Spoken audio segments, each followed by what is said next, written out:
Hey everyone, thank you so much for tuning in. This is your weekly Precision Markets office hours with your Markets coaches, Nate and Brian. We host this every Tuesday at 12 o'clock p.m. Pacific Standard Time. That's GMT -7. And so we host these to be able to answer any questions that you may have in regards to trading. Also be able to show charts, pictures, visuals, whatever you need. So if this is your first time, the format is that we host these by allowing you to ask questions in the chat or come off mute and ask questions, and then we answer the questions in the order that we receive. We ask everybody to be respectful of other people whenever they're asking questions so that we can make sure we can answer as many as we can during the session. So with that, I'll go ahead and begin and let everybody start asking questions. But yeah, today's PA was something else. It was so corrective, not really going anywhere consistent until it decided, what the news was going to come in and bring. And you could tell like it was struggling to go up. I was like, okay, looks like we're going to have to take a sell because it was in a daily sell zone. And next thing you know, man, when it dropped. But because the news was just bad. Crazy. It's like the candle just appeared on my chart without loading. It was just like it just appeared. Like it was crazy. I don't know if TradingView lagged or something, but mad. Like next thing I know, I had like 5,000 alerts go off at the same time. I was like, "What happened?" I looked at UJ. I was like, "Oh snap, it's dropping!" And then I looked at I mean, UJ was shooting up, and I was like, "Damn, the EU is going down!" Like, oh my gosh, it's like Armageddon. It's crazy. I thought I did have a partial thought that we were going to get. And I had said this, I think, to Hussein yesterday. I said, or somebody, I think it was Marco. I said the Inflojet. I said the inflation is going to come in at 8.3, but I had never looked at to see what the expectation was. And then when I realized, I was like, why is the chart going this way? I looked at the expectation, and when they expected 8.1, I was like, oh no, we're not going that low. And then next thing I know, the market went the opposite of what I thought it was going to do. Because I was looking at taking shorts on AU, but it came into my supply zone. I looked at it and I said, no, this ain't the area. And next thing you know, it shot right through my supply zone. Yeah, it was crazy. Crazy day. It's like one of those sort of NFP sort of days, eh? Yeah, somebody tweeted today that what's it called? That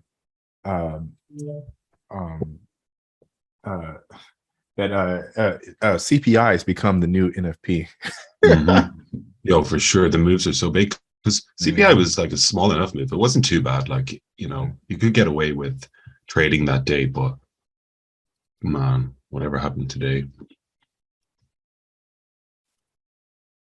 Yeah, no, I took the day off after I saw how corrected the PA was, and I was like, nah, I definitely don't see something. All right, guys. I'm sorry, I just saw some questions. All right, so first question we got from Perry. Hey, Brian, can we go over NAS US 30 for Monday? Yeah, sure. Give me 1 second, guys. Let me find my screen. Let me know when y'all can see my trading view.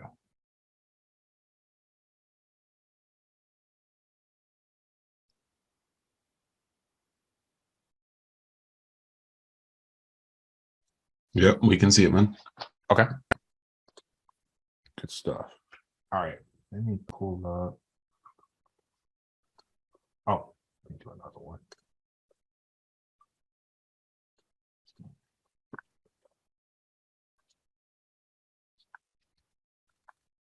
Okay, do y'all see Audio USD? Or y'all see something else? Oh no, y'all don't even see anything at all. Ooh, let me check this again. There we go. Okay. All right, so let me go back. I'm just going to use one window for now. All right, so pretty much this is NASDAQ on Monday. Pretty much we had, from a market structure standpoint, we had price making a higher low, higher high, lower low, lower high, and lower low. And then it kind of just ranged a little bit. Now I'm looking at it from a daily perspective. I look at daily from a higher time frame bias. And so then it tapped into a place where we had pretty much some demand, right? It broke through that, but I try and treat this whole little area below as also another zone. So it kind of tapped into this demand that I saw here from a standpoint. I thought also price was going to go upward. So we had candles that showing upward momentum. My next place I was looking for anything to happen would have been right here where we had a supply. And this was our last daily supply, right? Now, let's look at this from a 4-hour perspective, just to take a look at it as well, too. It's 4 hours. All right. So the 13. All right. So coming into Monday, what do we have? We had price go from pretty much we had a lower high to a lower low. If you look at this lower low break, it wasn't that strong. So price came over into this area. You could have been looking for sales if you were looking at it from a 4-hour perspective, right? But one of the things that I would recommend if you were looking for sales on NASDAQ from a 4-hour, what I would say. Hey, Brian, Monday was the 12th. The 12th.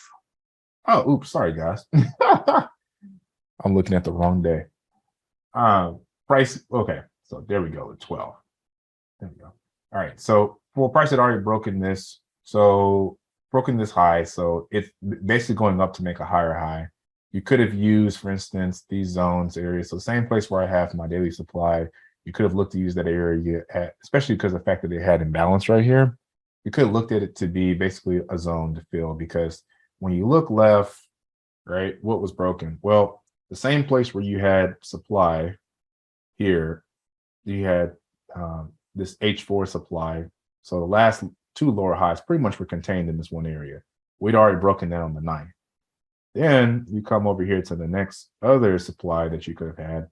That when you kind of start the day at the 12th, it was in that area, but it already wicked above it. So during the Asian session, so it could give you an idea that price is going to eventually go over it, right? So let's go down and look at it from a 15-minute perspective. So from 15 minutes, this is the wick above that we talked about earlier, right? Here would have been what we would have considered a chalk, right? But I was looking at it from a buy perspective. I think some people have been looking for sells. You might have looked at it and said, okay, I want price to come into this area and I would sell from this 15-minute supply, right? What I looked at was the fact that we had kind of like an internal structure break, but anytime it pulls back at least one candle, I'll look at it for a break, especially if it gives an area like this with a balance, I'll look for taking an entry, right? So from here, for me, price made a demand zone right here.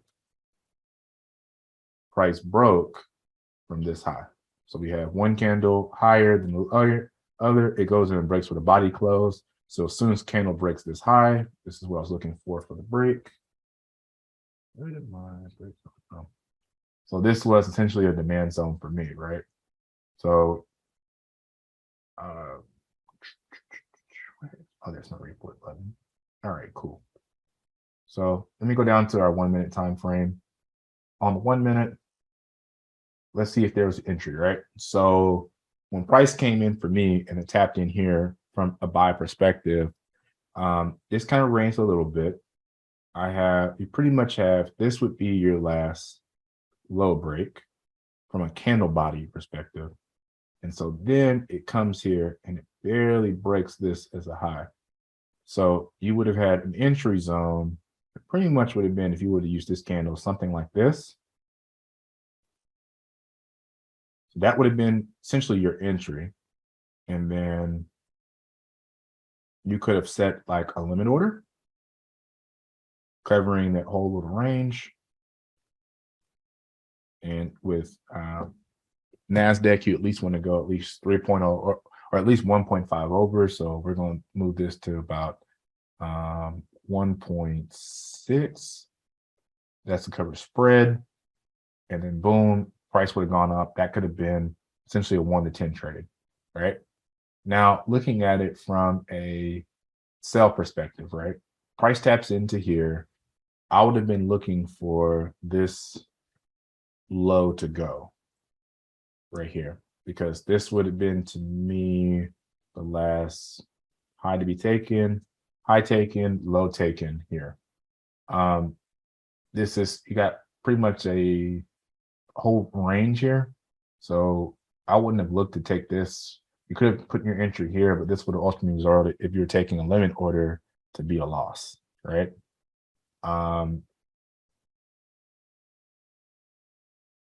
If you would have taken something like this, it would have been pretty much a loss because prices went right through it. It also kind of, this is also around the time of the, well, this was the time of the London Open. It consolidates and then boom, price goes into it. You probably would have not had another sale really go. This would have been the last high taken, and then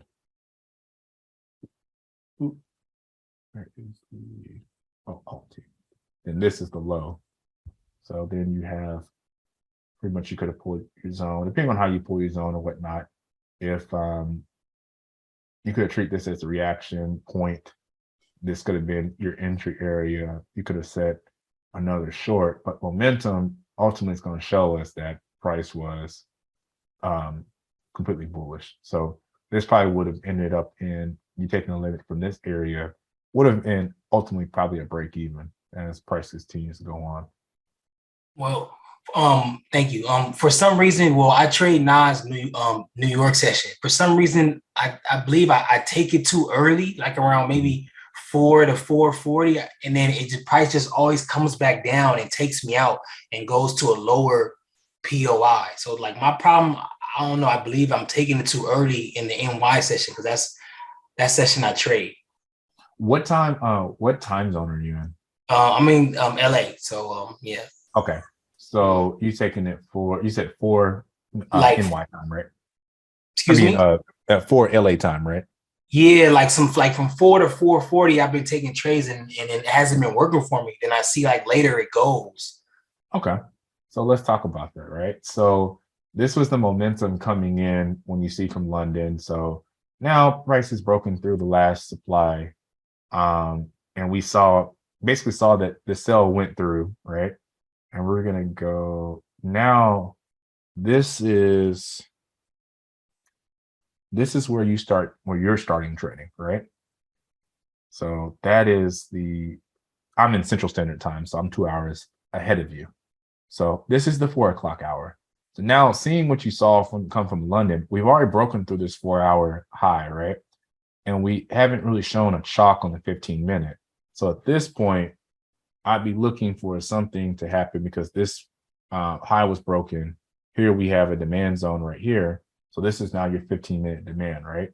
So now as you're looking at, what's going to happen next, what you're going to look at, 1 second. All right, we come into here. So let's go down and look what we have on the 1-minute chart, right? All right, so price came into that zone. But let's look at all the zones you have. Here was a imbalance, right? Price made an impulsive move. It comes down, comes back. It has a reaction. It goes up, but look at how small those candles are, right? So it could be a strong or a weak move. This was another strong move that exists. What I'd recommend to you is keep both zones on the screen. And don't mention, we already have a zone down here as well too, right? That we tapped in once, but price took a strong take from it as well. So you're waking up, this is where you're starting your session. Price can bounce off of this one, but it can also bounce off this one, right?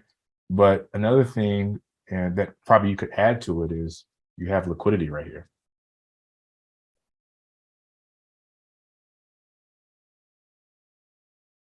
Or inducement in some form. So this POI doesn't. If you look at liquidity inducement and work that into your plan, you have this as a factor as well too. So this could also be a stronger POI. But both of them are basically two that I wouldn't say you were wrong if you were looking at either of the two, right? So price comes in, it taps into our POI. So now let's say, for instance, we're going to take trades off of this one that I mentioned. So what are we looking for? So far, price came in, it tapped in. price comes in here, we got a break. Price comes over here, but it really wasn't like a strong break, a strong move. There wasn't really any imbalance. And so that's part of what you're going to see a lot as a focus on in Precision 2.0 that Rob's going to be releasing very soon, is that we look at criteria that we can add to that can help us to be able to avoid needless losses. And so we want to have stronger criteria to be a little bit more selective on the things that we see, and balance ends up serving that purpose or that point. So price comes into it. Wouldn't exactly have taken the trade off of this one because we didn't have any balance. So it doesn't show a strong move. It's just a chalk. Not all chalks are created equal. So just think of criteria that you can use that can help you figure out when it's best time to take a chalk or not. So I wouldn't have used that one, which means the next place we would have to be looking for is I want to see this high be taken. Let's see what happens. So price goes through, we get a wick above, we get a candlestick break, but once again, no imbalance. Wicks are covered. So no, don't want to use that one either. And so let's say, for instance, you had looked at it and said, okay, I'm going to use that POI. You would have gotten in here. You would have taken your order like a limit order, something like this. 8-7. So we're somewhere like 10-2, 10-3. This probably would have ended up being a break even as well too. Well, actually, it goes a little bit more. So let's see how much we would get. Well, we got in the 5R. Put it up there to see. I can't remember. Don't think so. Yeah, so this one would have broken even as well too. And so especially you've had, now at this point, we had 1 touch, 2 touch, 3 touch. At this point, I wouldn't recommend trading off of this POI. We've had 3 attempts from the same POI. This is the highest that it's gone. More than likely, price is going to go down. Also, look at the imbalance candles. You see more imbalances going down as of recent, which shows that there's more momentum that's going to go, actually probably going to go through this thing, which it ends up doing, right? Does that make sense, Barry? So far? Yeah, yes, it makes sense so far. Thank Okay, cool. So now, remember, what are we looking at from our POIs? We had imbalance on both of these, so that makes it solid. They both broke something. So this broke a high. This broke a high. It was also where we took a previous trade, or could have taken a previous trade, depending if you were up from London session. So now we have it tapping in. This is the part that for me is I didn't have an entry because it didn't tap into my POI here. Now, depending on how you do imbalance theory, this is, I hate to say this, but this an ICT concept, you have pretty much, I like how Solomon drew it today. I gotta find that tool. Where is that thing? Channel thing, isn't it? Yeah, I'm looking for the channel. Fib channel. Was Yeah. it fib Parallel channel? channel. Parallel channel. That's what I thought. Now, where did they have that? Ah, there it is. Cool. So pretty much when you look at an imbalance, oh yes, right, that's how it goes. Pretty much when you look at an imbalance, basically you look at the candle before the imbalance move, you look at the candle after in that wick. Pretty much anything in the area is what some people refer to as the fair value gap, right? And so anything within this kind of region, you kind of can look to potentially say, what if trades come into this area? This could be considered a zone. You'll notice how I pulled my zone. I pulled my zone that kind of takes into account that area, the fair value gap. But what I pull is always, I look left and I say, all right, where's the highest point coming into an imbalance before the candle takes off, and where's the high that it covers? And I want to pull that whole range. I could look and go back as far as this and say, all right, all of this area was a range, but that's a ginormous zone. So I don't exactly use the first candle, but I always look for a buy and a sell candle. For me, price didn't ever touch this zone. It barely missed. Kind of made me kind of sad because I was like, I could have gotten into that trade after I'd already had a good one on US 30 had I, had it tapped into my zone. But we're going to say, for the sake of the fact that we're going to treat this fair value gap as a zone, right? So let me do this. I'll make this a different color real quick, just because it's something different. So now let's go back down to our 1 minute. So from a 1 minute perspective, what we need to see, we need to see this high go right here.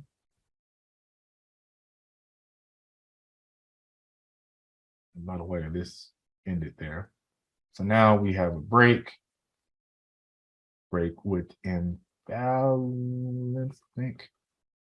So now it's looking at where we possibly look for it.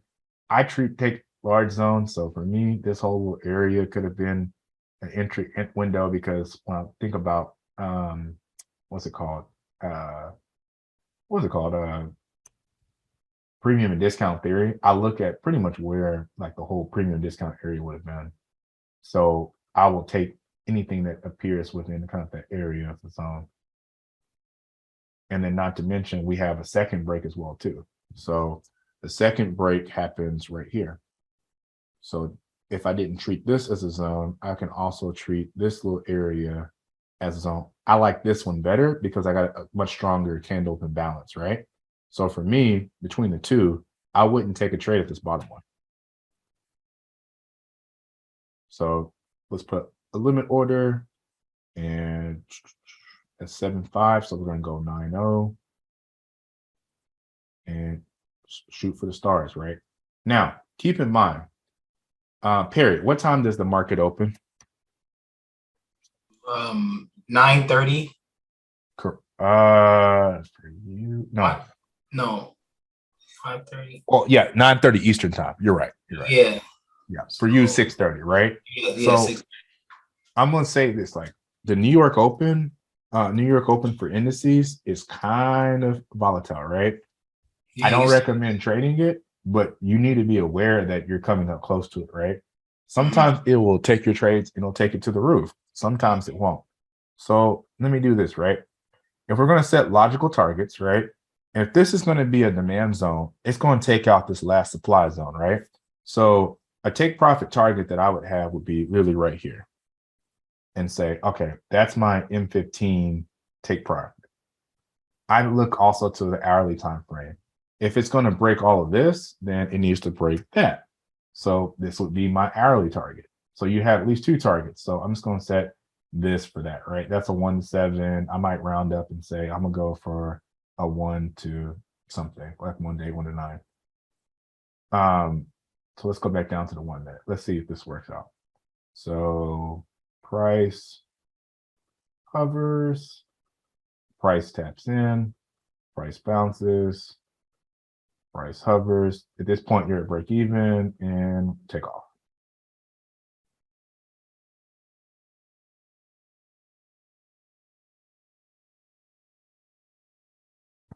If you would set your target for a 1 to 10, you would have easily hit your 1 to 10. And then after that, by 9 a.m. Pacific Standard Time, I don't recommend anybody be in the market. And especially for indices, some days it'll give you jumps, some days it won't, right? So I didn't recommend, for this day, I wouldn't recommend it simply because we have, two strong movements up. But I think there was one more move that it did, so you could have actually benefited from it. But not every day do you see it like that. And I wouldn't recommend chasing it, because you just want to be in the market when you have the most activity as far as kind of business wise. Don't want to chase price, right? So you could have had, I think, one more on NASDAQ. So now we've had this imbalance. It was broken with imbalance. It broke both of our targets, right? So now I'm going to treat really this whole area. I'm taking this sell candle, and you really could have taken this whole range as an area, because this was where it broke. This was the imbalance that it broke with. This is the last high. So that's how I would have pulled this area, which is ginormous, but it is what it is. Price would dictate these things. And most importantly, you want to see it come into an area, because sometimes it won't come to exactly where you refine. So we get a tap in for price in here. But let's say, for instance, you put your zone down here, which do how you do with single candles, picking up supply and demand. Price initially comes down. It comes down right at the end of your the day, where I believe your trading day should be. We'll go down to 1 minute, see if we can find anything. From a 1 minute perspective, didn't really break the low. I don't really treat this when it comes to 1 minute, I don't treat these as like supply and demand. You can. So you would say, all right, it broke that low. It broke this high. No, it didn't, but it broke that low. So essentially what I need to see is see it come above here to break. Let's see.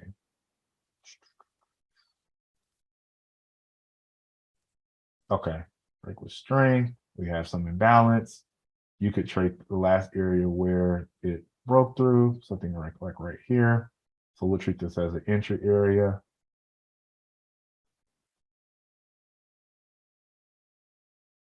All right, guys, I'm trying to get these alerts off. My alerts come on all day.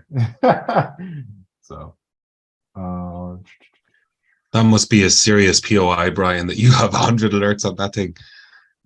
It reminds me because I am so easy to get distracted that a price will come into my POI and I'll start going to do something else. So it literally has to remind me every second. By the way, buddy, look at your POI. I'll literally look at Discord when it comes into a POI and what I'm looking for, answer a question and totally miss a trade. So I have to remind myself constantly. So 16.0 we're gonna say, so we'd say 17.5 for the stop loss. Let's see what happens. At least going to target at least to here. We want to see at least take out that high. I think also on 15-minute.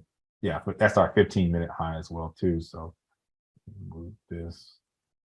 And then from a 1 hour perspective, our new high that we want to see taken out will be right here. So going back to the 1 minute, price goes, probably break even at this point. That thing was hovering.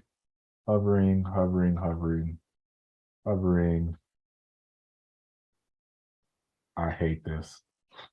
At least it would have hit at least the 15-minute target. And if you were still hanging for the H1, you probably, oh no, would have made it. Oh, well, you look at that. I thought we got taken out. So we're going for the H1 target at least. Boom, hit the H1 target. And if you believe in holding overnight, the thing you gotta remember, guys, is that from a 4 hour perspective, we haven't had our M15 chalk. We have this kind of zone up here. You could have set your target really to go for all the way up to this and say, look, I want to hold it into a 4 hour daily area. And you could have definitely done that as price was going on for the next day. So just depends on how you set your logical targets. Does that make sense? Yes, that's pretty dope. So you on the 1 minute POI, you go for like the Maribozo candles. That's the imbalance candles.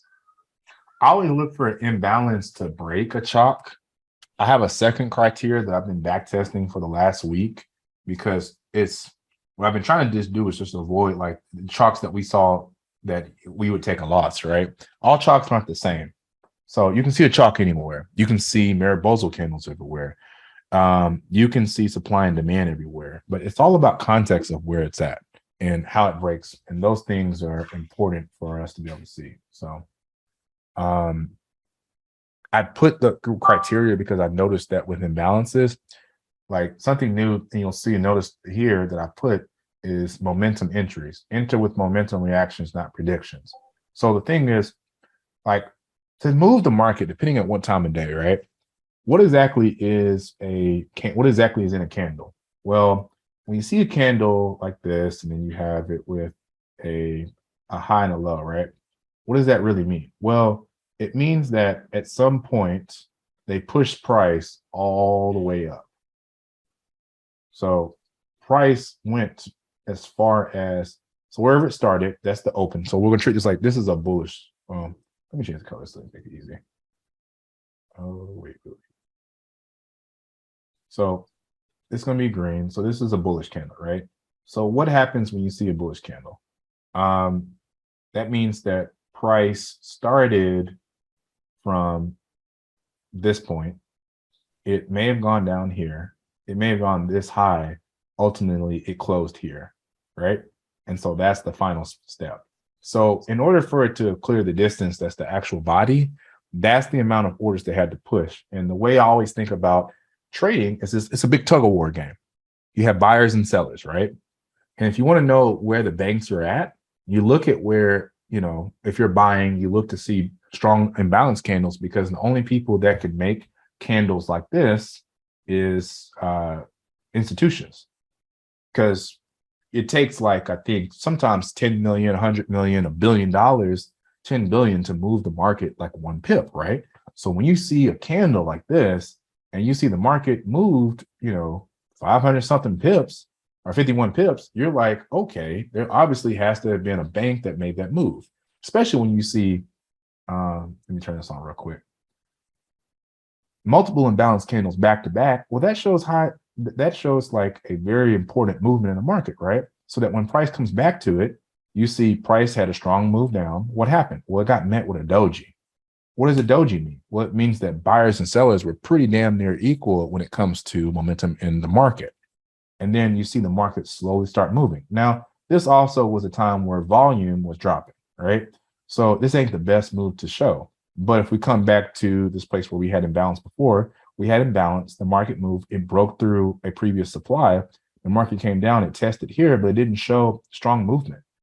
Where the wicks before and after candles, when they cover the whole range of the candle in the middle, that means that buyers and sellers pretty much were able to agree on price. But it wasn't anything exactly for like this large movement. So there wasn't exactly like a large enough movement for the market to move. It did end up moving here, right? So what ended up happening was that we have a strong movement, price comes back to it, and then it continues going. Does that make sense? Yes, it makes sense. So, and also, so the imbalance candles are the Mariposa candles. Well, pretty much these candles. Yeah, the long candles with less wicks. Those are imbalance candles. Well, pretty much when you look at a candle to look for imbalance, what you look for is look at the wick before it. So right here, and then look at the wick of the candle after it, right? Everything that exists in this little middle area from right here to right here, well, all of that in that area, that determines imbalance. Does that make sense? Got it. And so when we see that, we know that, for instance, buyers took over this whole area. And then the next candle, the sellers couldn't come back to push price back down. Same thing happened here. You see that? Mm-hmm. And so that's why I kind of pull these candles like I do. I kind of look for the high that goes and taps in the range, or at least the last. If I have a bullish move like this, I want the last bearish and bullish candle. A lot of times you would do candles like this and you would take it, but really the move started right here. This is where the move started. When you have imbalance, that's how you know. Have you ever heard the term rally-based rally? Never. Okay, so this is something that you'll see online. Ooh, I don't want to do this, but second. Let me go to a different period and do it. Okay. Yeah, we'll do it like this. All right. So when people talk about, for instance, when people talk about supply and demand, they may use a term called rally-based rally, right? And so what does this mean? You see these two imbalance candles right here, right? These two green candles? Yeah, I see them. So here's your imbalance. We would call that move the rally. Then here, this is what you would call your base, where these candles where price ended up not having like bearish momentum. I mean, not any kind of like imbalance either way. So this is what you would consider the base. And then you would say price makes a move downward. Well, the start of the downward move is the imbalance. So there's this rally. These two candles are base. Then this is the drop. So this is called rally base drop. So you either have rally base rally, you have drop base drop, you could have rally base drop, and then you can also have drop, base, rally. So what it all really means, though, is layman terms, is that price moved up, buyers and sellers kind of agreed on ranging price, and then they moved the market the other direction. And you can see it pretty much anywhere, right? So this was the whole idea behind pulling the one single candle. But really what you should be looking at is saying, oh, okay, here is the drop that I had. All of this is really considered the base because it doesn't break and start showing us multiple imbalances until we get into this little area that jumps here. So now, instead of looking at this single candle, a lot of times people get their trades missed, you would look and say, all right, I'm going to pull more of this range. And then boom, you would have gotten in on this move right here.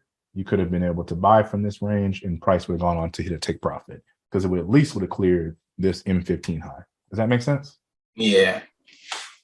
So something to test, back test, trade, try out and such, guys, because it'll really help you to avoid times where you have candles pulled like this. You say, dang, price went off and left off without me, because you didn't really consider where the real move was.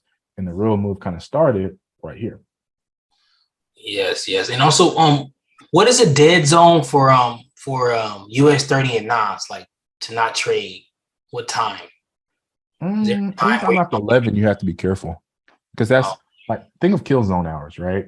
If London does 41% of all transactions in Forex, New York does 38%. When the London-New York crossover stops, you're missing a huge amount of volume. And if you ever want to know, you can always just look on the chart to see, because you can see it on the chart most times. It's very low volume for the indices when you go into the London market, but sometimes it's just enough boost when you start the London Open, like right here. You can see that volume jumped up heavily. Then it was a lack of volume until, the open time for indices. And then next thing you know, the volume sustained pretty much most of the day until it eventually ends an hour before closing. So. All right. Thank you for answering the questions. Thank you. No problem. All right. We got another question. So you take counter trend trades, or do you wait for to take counter trend trades, do you wait for the 1 hour lower high to go? I'll let Nathan answer that one, because I don't take counter trend trades. So I wouldn't be able to answer that one for you. Yeah. So with me, my trading's based around the flow of things, like what we see in the moment. So as much as we have structure, in between structure, we've got supply and demand, right?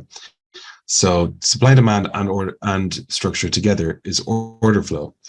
So all that matters to me is that, let's say we're bullish on a time frame and demand is in control.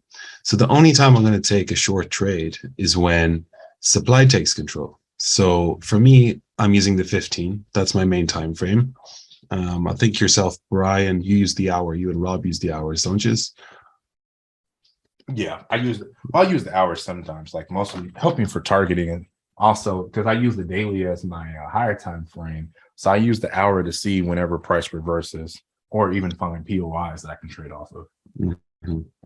Right. Yeah. So for me, it's like on the 15, once the other hand takes control. So like I was saying, if demand was in control and we're bullish, next minute supply takes control. That's enough for me to want to take a counter trend trade. Also, whenever external range liquidity has been taken, I'll look for a counter trend trade, or whenever a supplier demand zone has been broken. Mainly when external range liquidity is broken, that's when we can start to see price shift the opposite direction. So it gives us that little bit of a, gives us a little bit of confidence, because when liquidity is taken, the move tends to go the opposite way. So that's really the best time to take it, but also like when the other side takes control, where it's supply or demand. So the 15M break is enough for me. 1 hour, you could be waiting quite a long time for an hour high or low to break, or supply and demand to break on the 1 hour. That's why the 15 is a little bit easier intraday, but that's totally down to you. So it's just a matter of about who's in control right now at that moment when you're looking at the flow. Does that make sense?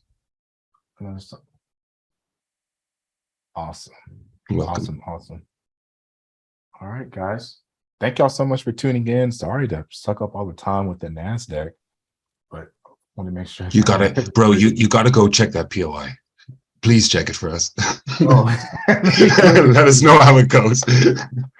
Oh no, it was an old zone that I hadn't touched. So I'll show y'all just so y'all know. Where is it? Yeah. So price. This is the POI I was looking at basically with the balance from the news, and this would be a buy area to take a buy trade off of CAD JPY. So don't ever say we didn't give y'all signals. But no, CAD JPY made a new high, so I want to really see that this goes. But I need to remove these and move this because I had it at one time where I was going to take a sell trade, but now it's like, all right, I'll take a buy. It needs to be somewhere within this area. So, but let's see somebody. Oh, but guys, thank y'all so much for tuning in. Don't forget on Thursday we're gonna have our power hour with Rob, and so we'll be able to answer questions from our time frame. So it'll be at 12 o'clock p.m. Pacific Standard Time, same time as this one, but it'll be an hour-long call. So that's GMT -7, everybody. Don't forget, if you have questions, don't forget to ask us in the Discord, or you can also sign up for one-on-one coaching with us. So that way, Nate, myself, Rob, student leads, we can be able to help you specifically in any areas that you see that you need help with when it comes to your trading. So definitely don't forget to sign up. It's in the coaching tab that you can find on Discord. But with that, guys, I appreciate y'all for tuning in. This will be up on Teachables. Rob will let us know in the announcements. But until then, guys, and we will see you in Discord and talk to y'all soon.